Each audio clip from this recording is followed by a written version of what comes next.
Alright, here's the video demonstration of my program, Quizlet 2.0.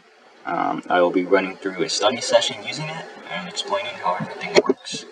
So I'll start off by running the program, and just like normal Quizlet, you start off by adding the terms and definitions you wish to study. I will be using fruits. So I've got apple, fruit, banana, bell fruit, blueberry, blue fruit. Now, let's say I make a mistake and add a word and definition that's already been included, such as apple. It'll throw up the error that the word has already been added and to try a new one. So we will finish off with orange, which is orange fruit. Add another term, no.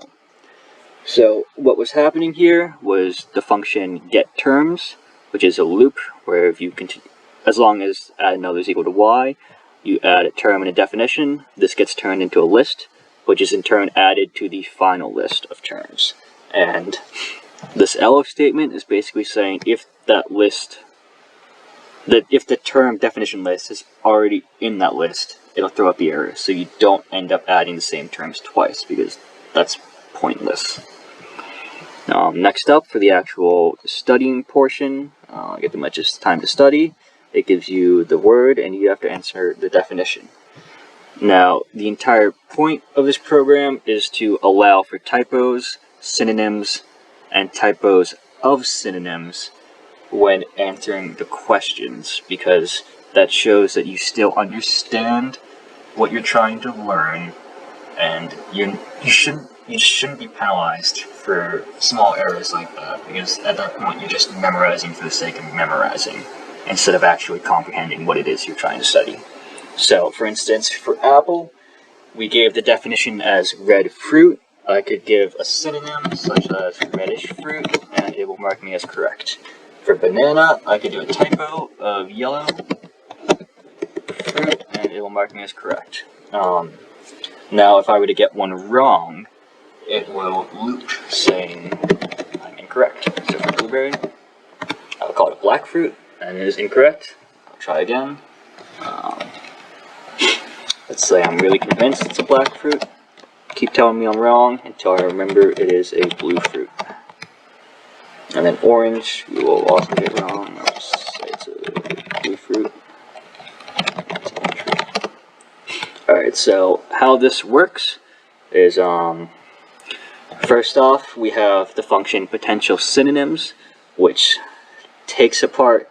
splits the definition you give originally into each word, and then for each word, it finds a list of synonyms using notk.wordnet in list for loop, and returns a list of dictionaries. So it's a word and then a list of all synonyms. This is used with this function is answer correct.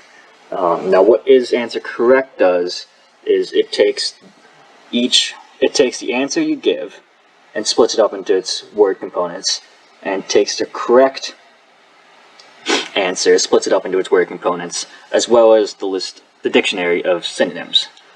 It uses zip to compare the two, and then uses this function difflib getCloseMatches. So what difflib does, getCloseMatches does, is you give it a word, you give it a list of possible words, how many words you want returned, and a cutoff. It compares the word you give to each possible word, and if it is close enough, it'll be returned in the list of words. Now, the list of possible words we give it is the potential synonyms for each. The potential synonyms we found in this function. And it compares that to the word given in the answer. And it compares each word you give in the answer to see if it's a synonym, a typo, or typo of the original word. And if it is, it'll come back as true. And if every word in the answer comes back true, then the answer is correct and it returns true. This is then used in the main function, where if the answer is correct, you move on. If the answer is incorrect, it loops until you want to study again. And This main function also has a loop for studying again, where, as you can see, I got 2 wrong, and if I study again, this time I will only be studying with the terms I got wrong instead of all of them. So if I hit yes again, it'll give me blueberry again. Let's say I mess this up again. Once again, I'll call it a black fruit. Incorrect. It is a blue fruit. Orange, I get this time an orange fruit. I got 1 wrong this time. Study again, missed terms. Yes, it is just blueberry now. I finally get it. It is blueberry. That is my bad. It's a blue fruit. Been a long day. Study again. Blueberry is a blue fruit. And then once everything is correct, you get this message. And if you study again, it will be with all of the original terms you added. So that is my program.